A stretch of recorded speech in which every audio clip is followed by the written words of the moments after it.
السلام علیکم ورحمۃ اللہ وبرکاتہ۔ امید کرتا ہوں آپ سب خیریت سے ہوں گے۔ اللہ تعالیٰ آپ کو خیر و عافیت سے رکھے اور دونوں جہانوں کی خوشیاں نصیب فرمائے۔ میں نے پہلے بھی مشکل اور پریشانی کے بارے میں، جو لوگ پریشانی اور مشکل میں گرفتار ہوں ان کے بارے میں نے وظائف پہلے بتا چکا ہوں۔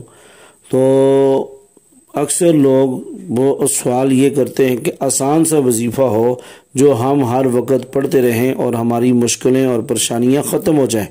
تو قرآن کی آیت ہے، اللہ نے ہمیں قرآن مجید کے ذریعے سے اپنے علاج کرنے کے طریقے بتائے ہیں، اور قرآن اللہ نے ہمارے لیے شفا بنا کے بھیجا ہے۔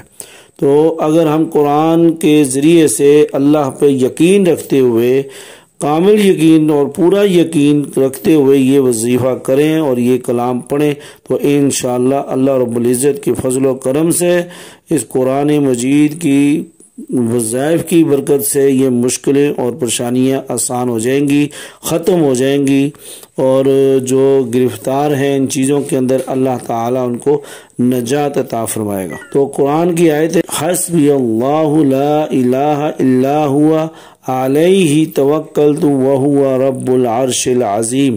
حسبی اللہ لا الہ الا ہوا علیہ توکلت وہو رب العرش العظیم۔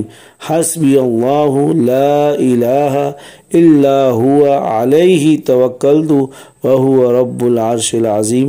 یہ آپ پڑھتے رہیں، ہر فرض نماز کے بعد ایک تسبیح پڑھ لیں، یا اس کے علاوہ کھلا پڑھ لیں، یا 33 بار لازمی پڑھیں۔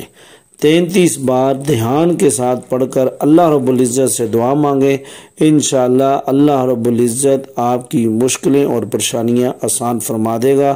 اللہ تعالی ہمیں مشکلوں سے نجات عطا فرمائے، پریشانیوں سے نجات عطا فرمائے، ہر طرح کے مسائل سے نجات عطا فرمائے۔